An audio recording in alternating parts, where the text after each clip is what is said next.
Hello दोस्तों, दिल खोल के स्वागत है आपके अपने YouTube channel triple I classes में। मैं हूं अखिलेश कुमार और आइए आज हम देखेंगे बिहार बोर्ड पटना क्लास 8 का मैथ। यह हमारा भाग है 19। अगर इसके पहले आप नहीं देखे हैं तो आप अपने YouTube channel triple I classes में विजिट कर सकते हैं। चलिए आपका ज़्यादा समय न लेते हुए इस वीडियो को हम आगे बढ़ाते हैं। देखिए यह अध्याय 5 है, वर्ग और वर्गमूल, स्क्वायर एंड स्क्वायर रूट। यह क्वेश्चन नंबर 8। इसके पहले हमने 7 तक कवर कर लिए थे और आज देखेंगे क्वेश्चन नंबर 8। बोल रहा है निम्नलिखित में कौन सा त्रिक पाइथागोरस त्रिक पर है। तो सबसे पहले हमको समझना पड़ेगा कि पाइथागोरस त्रिक है क्या, पाइथागोरस थे कौन। तो देखिए बाबू आपको बता दें, जो पाइथागोरस जी थे वह एक बहुत महान गणितज्ञ थे। ठीक है, उन्होंने ही एक त्रिक दिया, इसीलिए उनके नाम पर पाइथागोरस त्रिक रख दिया गया उस त्रिक को। तो वह दिए थे, देखो क्या त्रिक दिए थे। यह हमारा एक समकोण त्रिभुज है। ठीक है, वे बोले थे जो सबसे बड़ी भुजा होगी वह कर्ण कहलाएगी। वो बोले थे, देखिए आपको बता रहे हैं, जैसे हम इसे समकोण त्रिभुज का नामकरण कर दिए ए बी सी। इस समकोण त्रिभुज का नाम क्या है, A B C, A B C. ठीक है, अब उन्होंने बताया था चूंकि यह हमारा कर्ण है, ठीक है, जो सबसे बड़ी भुजा है वह कर्ण है, जिस पर यह टिकी हुई है उसको हम आधार कहते हैं। ठीक है, कर्ण के सामने वाले भुजा को हम क्या कहते हैं, आधार कहते हैं। यह हमारा लंब हो गया, क्या हो गया, लंब।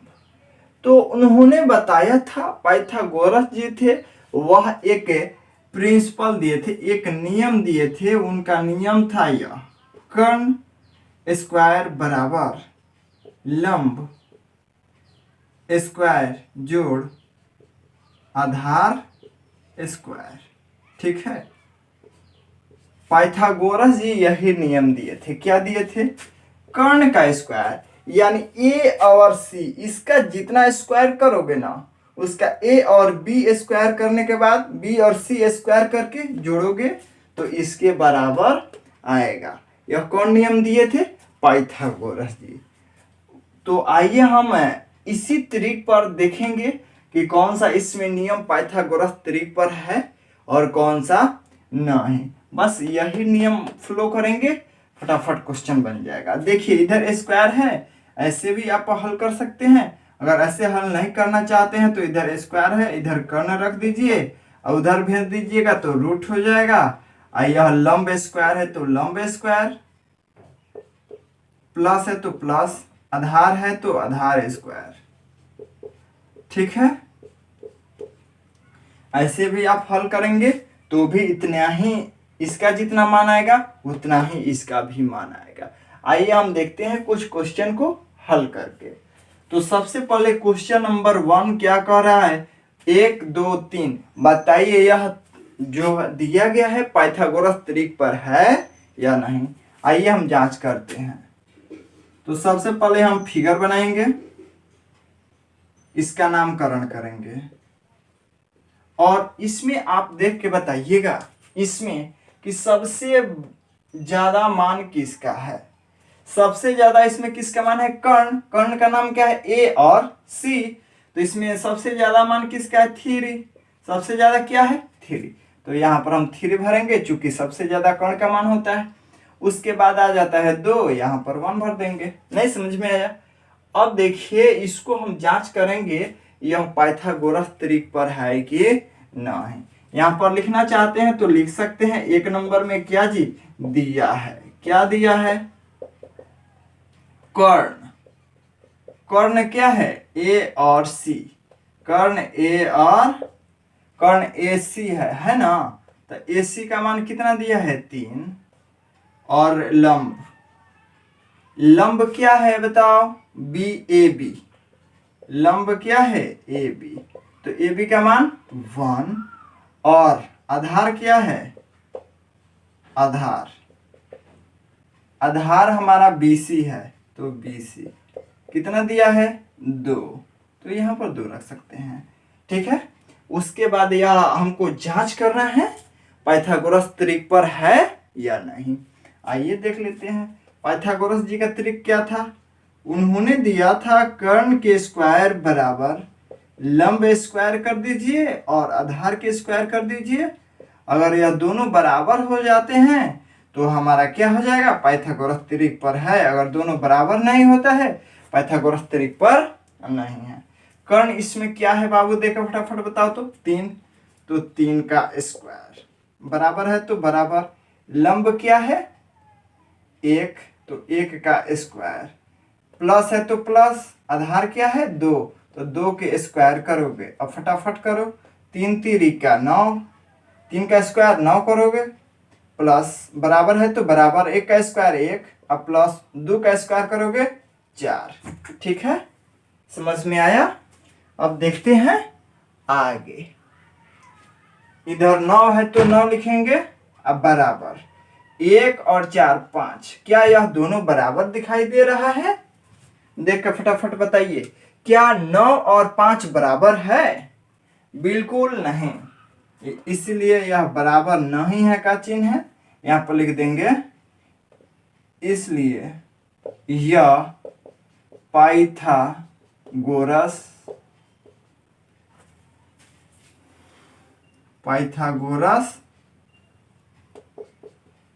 त्रिक पर नहीं है, नहीं है। हो गया, यही आपका आंसर हो गया। समझ में आया, उम्मीद करता हूं यह आपको समझ में आ गया होगा। अगर नहीं तो आइए हम दूसरे क्वेश्चन को भी देख लेते हैं कि क्या एक्चुअली वो भी पाइथागोरस त्रिक पर है या नहीं। तो मिटा दे, फटाफट नोट कर लीजिएगा। अगर आपको समझ में नहीं आए तो वीडियो को बैक करके पुनः देखिएगा, समझ में आ जाएगा।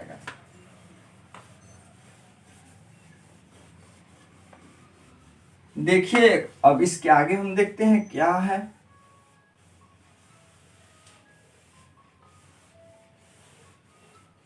इसको नोट कर लीजिएगा आप। देखते हैं क्वेश्चन नंबर 2 क्या है, 3 4 5, 3 4 5। एक हम त्रिभुज का निर्माण करेंगे, समकोण त्रिभुज, उसमें जो दिया है उसको हम भर लेंगे। क्या AC का मान क्या दिया है, इसमें ज्यादा कौन है बताओ तो फटाफट, 5 है तो 5, यहां पर 4 भर देंगे, यहां पर 3, या यहां पर 3 भर सकते हैं, यहां पर 4 भर सकते हैं, कोई दिक्कत नहीं है इसमें। इधर देखो अब, यहां पर हम लिखेंगे कर्ण का स्क्वायर बराबर लंब का स्क्वायर जोड़ आधार का स्क्वायर। ठीक है, अब आइए हम देखते हैं क्या यह उतना ही है। इसको हम कर्ण कहेंगे, इसको आधार कहेंगे, इसको लंब कहेंगे। कर्ण क्या है AC, यहाँ पर A और C, तो A और C का मान क्या है 5, तो यहाँ पर हम 5 का स्क्वायर करेंगे, बराबर है तो बराबर, लंब क्या है AB, A और B, लंब का मान कितना दिया है 3, तो 3, स्क्वायर है तो स्क्वायर, प्लस है तो प्लस, आधार क्या है B और C, तो B और C, आधार क्या है ना BC है ना, तो BC का मान क्या दिया है 4, तो 4 का स्क्वायर, 5 का स्क्वायर कीजिएगा क्या 25, बराबर है तो बराबर, 3 का स्क्वायर कीजिएगा 9, और प्लस है तो प्लस, 4 के स्क्वायर क्या होगा 16। अब देखिए 25 है तो 25, अब बराबर 9 और 16 कितना हो जाएगा 25। देखिए यह दोनों बराबर हो गया ना, यहाँ पर लिखेंगे, इसलिए यह पाइथागोरस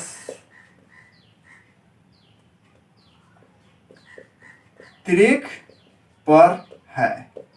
हो गया, बस इतना ही करना है और कुछ नहीं। क्या समझ में आया? उम्मीद करता हूं यह क्वेश्चन आपको बेहद ही आसानी से समझ में आ गया होगा। देखते हैं क्वेश्चन नंबर आगे, यही आपका आंसर हो गया। आइए क्वेश्चन और आगे देख लेते हैं। क्या कुछ नहीं किए हैं, जो सबसे ज्यादा है इसमें से उसका मान भर दिए हैं।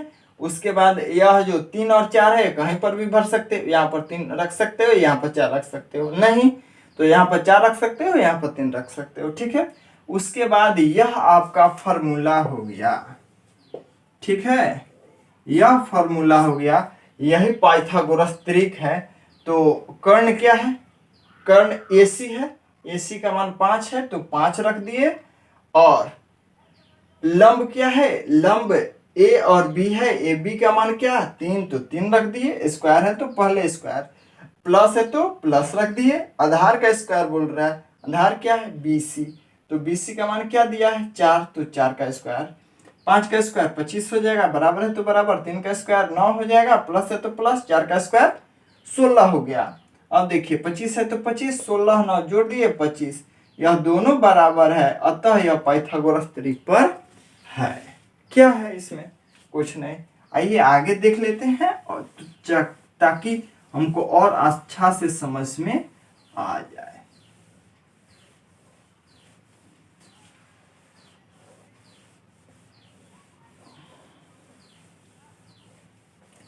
क्वेश्चन नंबर देखते हैं 4 क्या कह रहा है, 6 8 10, यह बोल रहा है पाइथागोरस त्रिक पर है या नहीं बताइए।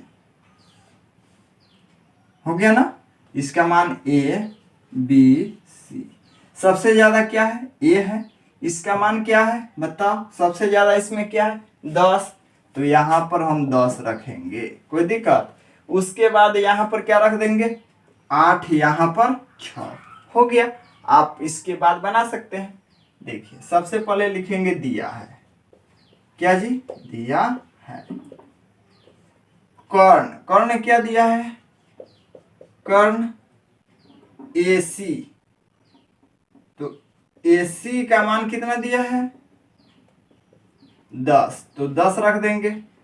उसके बाद आधार क्या दिया है, आधार क्या है BC, तो BC, अब बराबर BC का मान क्या दिया है 8, तो 8 रख देंगे। और AB क्या है लंब, लंब AB, ठीक है, इसका मान कितना है 6, तो 6 रख दिए, हो गया। अब देखिए उन्होंने बताया कर्ण का स्क्वायर कर दीजिए और लंब का स्क्वायर प्लस आधार का स्क्वायर करके देखिए, अगर यह दोनों बराबर आते हैं तो यह पाइथागोरस त्रिक पर है। यानी कर्ण क्या है AC का स्क्वायर बराबर लंब क्या है AB स्क्वायर प्लस आधार क्या है BC है ना, तो BC के स्क्वायर। यानी AC क्या है, AC का मान क्या है देखिए फटाफट, AC का मान 10 है तो 10 रखेंगे, या कर्ण कहो या AC कहो दोनों एक ही हैं, AC ना ही कर्ण है, A और C ही कर्ण है, या कर्ण कहेंगे या AC कहेंगे, कोई एक ही हो जाएगा, ठीक है। इसको ऐसे करेंगे बराबर, AB का मान क्या है AB का 6, तो 6 प्लस है तो प्लस, BC का मान क्या है 8, चलिए 10 का स्क्वायर कीजिएगा क्या हो जाएगा 100, और 6 का स्क्वायर कीजिएगा 36, 8 का स्क्वायर कीजिएगा 64। अब देखिए इधर 100 है तो 100, ठीक है। उसके बाद 36 64 जोड़िएगा तो क्या हो जाएगा 100, यानी यह दोनों बराबर हो गए, तो लिखेंगे इसलिए यह पाइथागोरस त्रिक पर है, कोई दिक्कत। उम्मीद करता हूं यह क्वेश्चन आपको बहुत आसानी से समझ में आ गया है। देखते हैं क्वेश्चन आगे। यह क्वेश्चन नंबर 5 क्या कह रहा है देखिए, 1 1 1, इसमें किसी का मान आप रख सकते हैं, क्योंकि यह पूरा 100% गलत दिखाई दे रहा है, क्योंकि सब भुजा का मान 1 1 दे दिया है यहाँ पर। क्या ऐसे हम रख सकते हैं, देख लीजिए, इसको डायरेक्ट बनाएंगे फटाफट।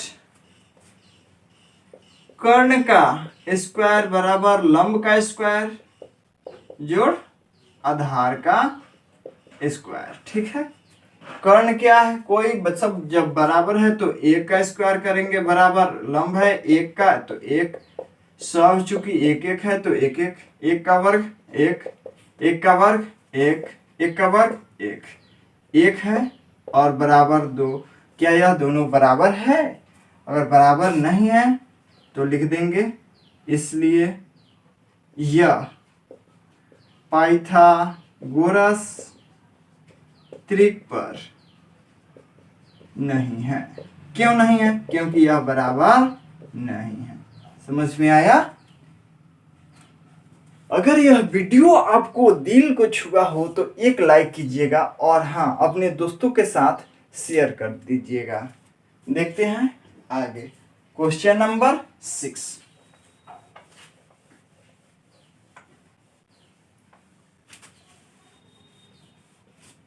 क्या कह रहा है? दो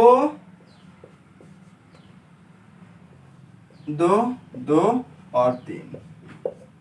चलिए यहां पर बनाते हैं फटाफट।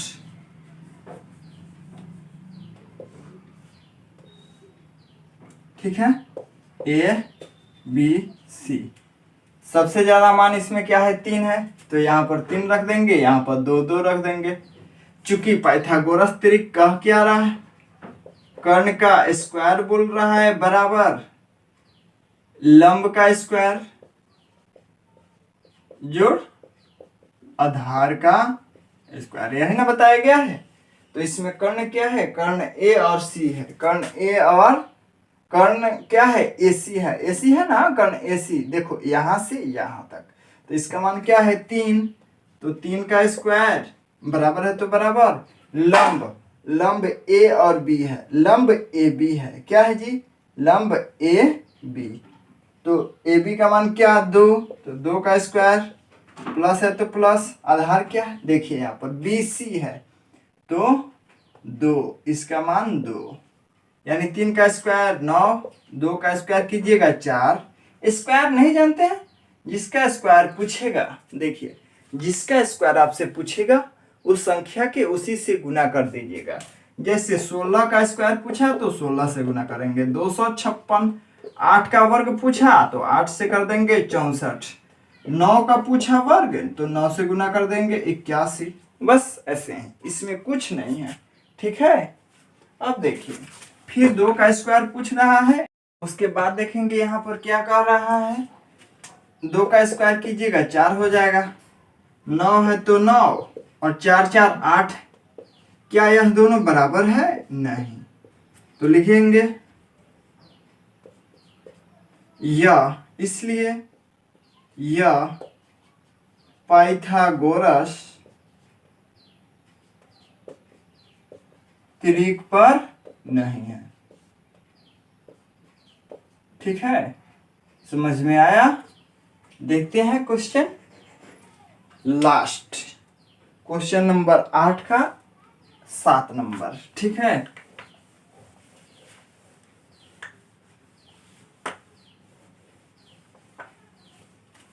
सात नंबर।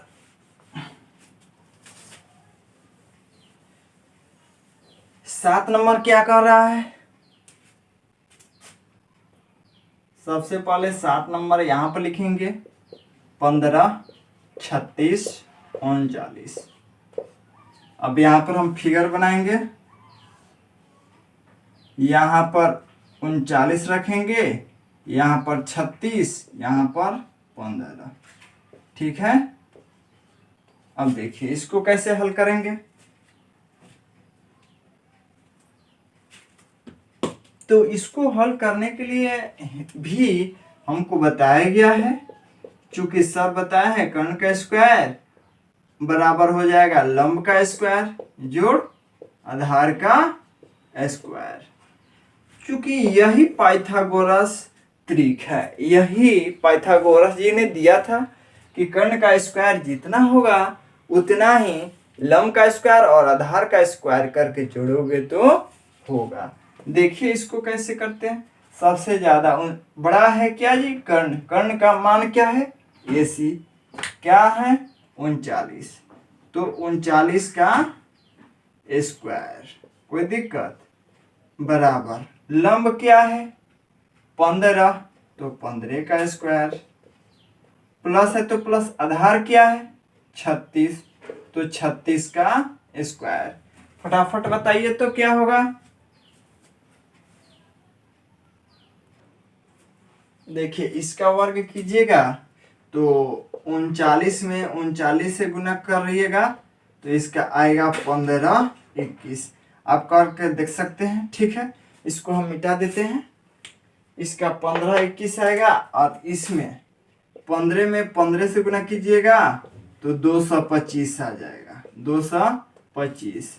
अब प्लस है तो प्लस, 36 में 36 से गुना कीजिएगा तो क्या आएगा बताइए 12 96। ठीक है, तो आइए हम इसको देख लेते हैं, इसको मिटा देते हैं क्योंकि इसका कोई काम नहीं है।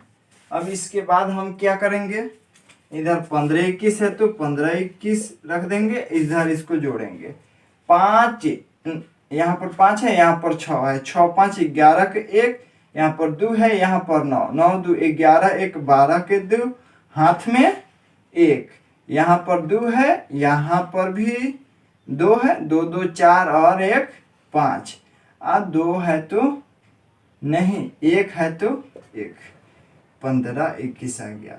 यानी इधर भी 15 21 आ गया, इधर भी 15 21 आ गया, यानी यह बराबर है। तो लिखेंगे इसलिए यह पाइथागोरस त्रिक पर समझ में आया। उम्मीद करता हूं यह क्वेश्चन आपको आसानी से समझ में आ गया है। देखते हैं क्वेश्चन आगे। यह क्वेश्चन नंबर 9 देखते हैं क्या कर रहा है। निम्नलिखित प्रतिरूपों का प्रेक्षण करके छूटी हुई संख्याओं को ज्ञात करें।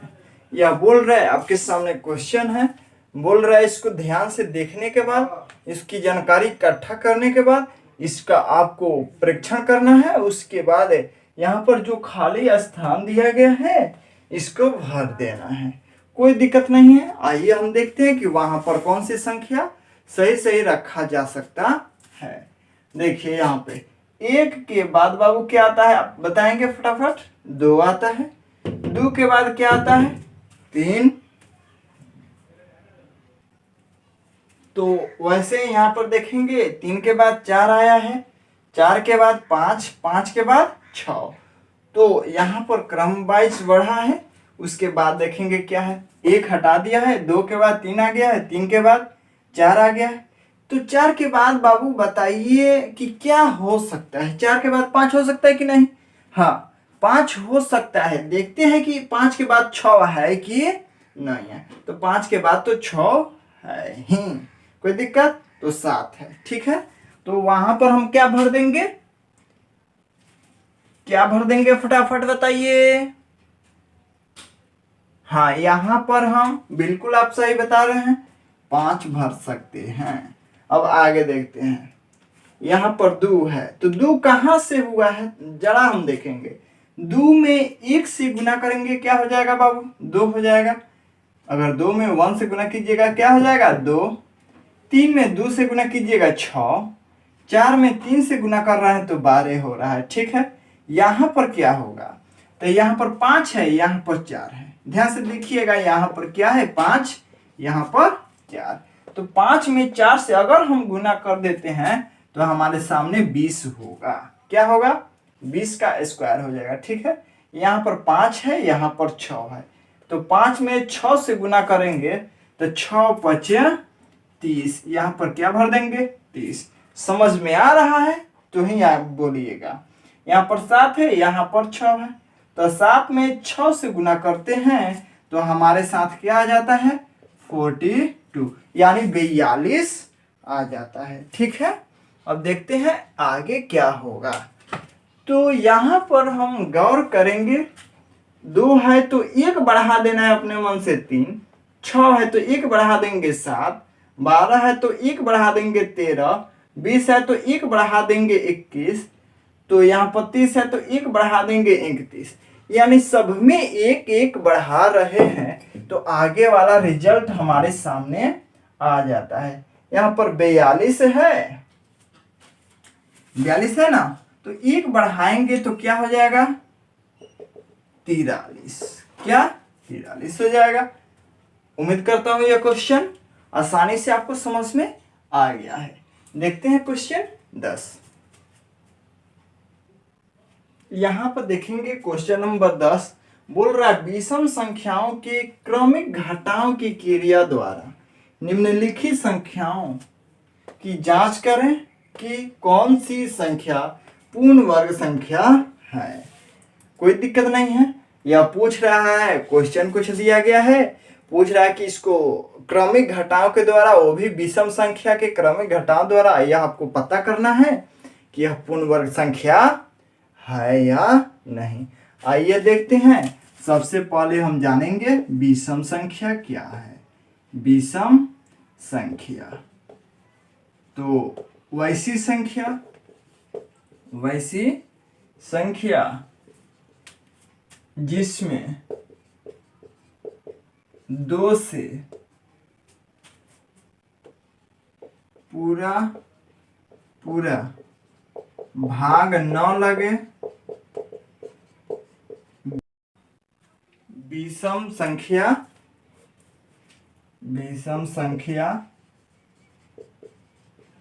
कहलाता है। ठीक है, वैसी संख्या जिसमें 2 से पूरा भाग न लगे विषम संख्या कहलाता है।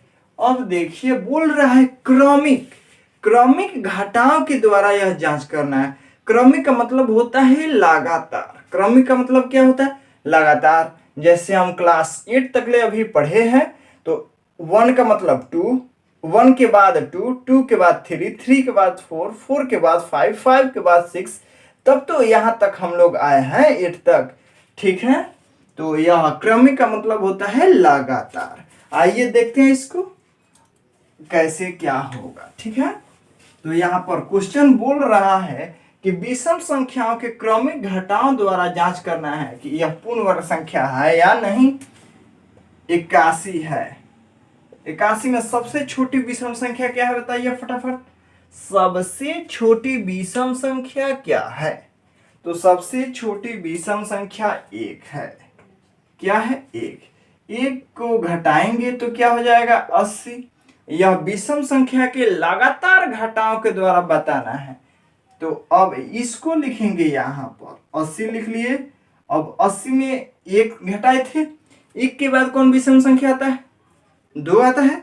2 विषम संख्या नहीं है, 2 एक सम संख्या। ठीक है, इसीलिए यहाँ पर विषम संख्या बोल रहा है ना लगातार, तो 1 के बाद 3 आता है। क्या जी 3 आता है, तो 3 घटाएंगे तो क्या आ जाएगा 77। उसके बाद यहाँ पर लिखेंगे 77, क्या घटाएंगे 5, क्या हो जाएगा 72। यहाँ पर लिखेंगे 72, क्या घटाएंगे 7, क्या हो जाएगा, तो 72 में से 7 घटाएंगे तो क्या हो जाएगा 65। 65 यहाँ पर लिखेंगे, 65 में से क्या घटाएंगे 9, क्या हो जाएगा बताइए फटाफट 56। ठीक है, यहाँ पर हम 56 लिखेंगे, 56 में से 11 घटाएंगे क्या हो जाएगा 45। कोई दिक्कत? अब इसके आगे और बता रहे हैं, देखिए ध्यान से। यहाँ पर 45 लिखेंगे, 45 में से क्या घटाएंगे 13। यह सब हमारा लगातार कौन संख्या है विषम संख्या है। इसमें से इसको घटाएंगे तो क्या आ जाएगा बताइए फटाफट। तो यहाँ पर 2 आ गया, 2 आ गया ना, और यहाँ पर क्या हो जाएगा 3, 32 हो जाएगा। 32 हो जाएगा कि नहीं? तो अब देखिए यहाँ पर 32 लिखेंगे, क्या घटाएंगे 15, तो क्या आ जाएगा 17। ठीक है, और देखिए आगे क्या होता है, इधर हम लिख देते हैं 17 में से 17 घटाएंगे क्या आ जाएगा 0, यानी यह 0 आ जाएगा तो लिख देंगे इसलिए यह पूर्ण वर्ग संख्या है। ठीक है, यह चूंकि हमारा सब विषम संख्या लगातार आ रहा है, इसी को बोलते हैं क्रमिक घटाओं के द्वारा। और चूंकि यह जब तक जीरो नहीं आएगा, अगर जीरो आ जाएगा तो वह विषम संख्या नहीं पूर्ण वर्ग संख्या है, अगर जीरो नहीं आएगा तो पूर्ण वर्ग संख्या नहीं है। देखते हैं आगे क्या हो रहा है। इसका 121 क्या है जी, 2 नंबर 121। आइए यहां पर देखते हैं 2 नंबर में 121 है, विषम संख्या घटाओ एक घटाएंगे तो क्या होगा, इसको मिटा देते हैं। एक घटाएंगे तो हमारा 120 होगा। ठीक है, उसके बाद 120 यहां पर लिखेंगे 120, क्या घटाएंगे 3 घटाने के बाद क्या होगा, समझ में आ रहा है। तो बाबू 3 घटाओगे तो हमारा आ जाएगा 117। 117 में फिर यहां पर लिखेंगे 117, क्या घटाएंगे फिर 5, तो हमारा हो जाएगा 112। घटा नहीं आता है तुम लोगों को। अब देखिए 112 रखेंगे, 112 में से 7 घटाएंगे, क्या हो जाएगा फटाफट बताइए, 105। ठीक है, अब 105 यहां पर रखिए, 105 में क्या घटाइएगा 9, तो हमारा हो जाएगा 96 और 9 जोड़िएगा तो 105 हो जाएगा। यानी 105 में अगर से 9 घटा देते हैं तो 96 आ जाएगा। 96 लिखेंगे, क्या घटाएंगे 11, तो हो जाएगा 85। क्या हो जाएगा 85, कोई दिक्कत। अब यहाँ पर 85 लिखेंगे, फिर क्या घटाएंगे 13, तो हो जाएगा क्या 72। कोई दिक्कत नहीं, समझ में आया 72, इसमें से इसको घटाओगे ना तो 72 आ जाएगा। फिर यहाँ पर 72 लिखेंगे, फिर क्या घटाएंगे 15, तो क्या हो जाएगा, तो 7 और 6 नहीं 5, क्या हो जाएगा 5। ठीक है, आप और आगे देखते हैं, उसमें से आगे घटाओगे तो क्या होगा। 57 यहां पर लिखेंगे, 57 में से क्या घटाएंगे 17, तो घटाएंगे तो क्या होगा हमारा 40।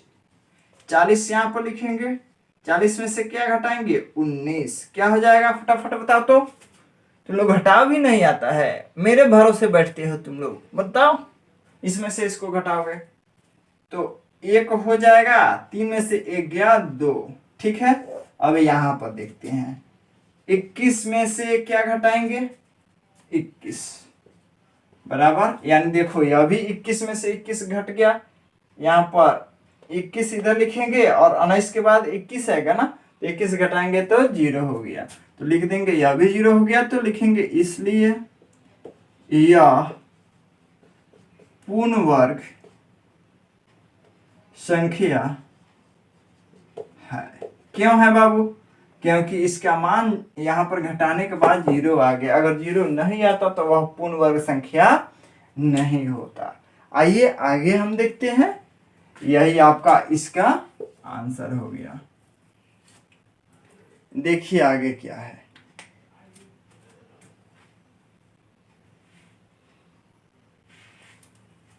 क्वेश्चन नंबर 3,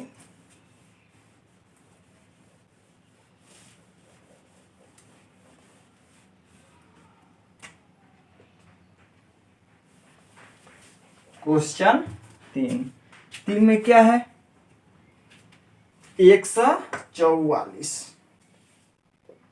नहीं हाँ बिल्कुल 3 का 144 है ना, इसमें से 1 घटाओ फटाफट इसको देखते हैं, इसमें से 1 घटाएंगे तो 143।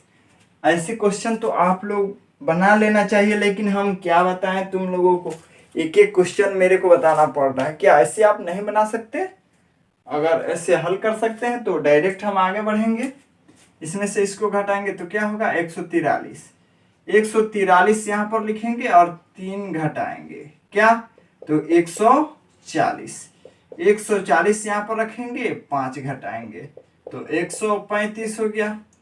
135 यहाँ पर रखेंगे और क्या घटाएंगे 7, तो क्या हो जाएगा बताओ तो? घटाने के बाद 7 घटाओगे तो क्या हो जाएगा 128। यहां पर लिखोगे 128, क्या घटाओगे 9, तो 119 क्या हो जाएगा 119। अब 119 यहां पर रखोगे, क्या घटाओगे 11, तो हो जाएगा क्या बताओ 108। क्या हो जाएगा? बिल्कुल 108। 108 यहां पर रखोगे, घटाओगे 13, तो क्या हो जाएगा 5 और यहां पर 10 में से 1 गया 9, 95। 95 यहां पर रखोगे, क्या घटाओगे 15, तो 15 घटाने के बाद क्या आएगा 80। यहां पर 80 रखोगे, घटाओगे क्या 17, तो क्या हो जाएगा 63। ठीक है। उसके बाद देखो और एक स्टेप और चलते हैं। 63 यहां पर 63 रखेंगे, घटाएंगे 19, क्या हो जाएगा बताओ तो फटाफट, तो यहां पर 4 हो जाएगा और यहां पर 5 में से 4 गया, 5 में से 1 गया 4, ठीक है। यहां पर 44 हो गया। उसके बाद हमको क्या करना है, यहां पर 44 रखना है और क्या घटाना है 21, क्या हो जाएगा बताओ, यहां पर 3, यहां पर 2 हो गया। यहां पर रखोगे 23, 21 के बाद क्या आता है 23 बराबर 0, तो यह भी 0 आ गया, इसलिए यह पूर्ण वर्ग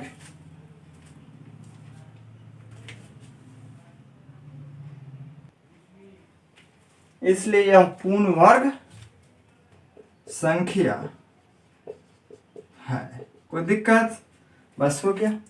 आगे देखते हैं। उम्मीद करता हूं यह भी क्वेश्चन आपको आसानी से समझ में आ गया है। देखते हैं आगे।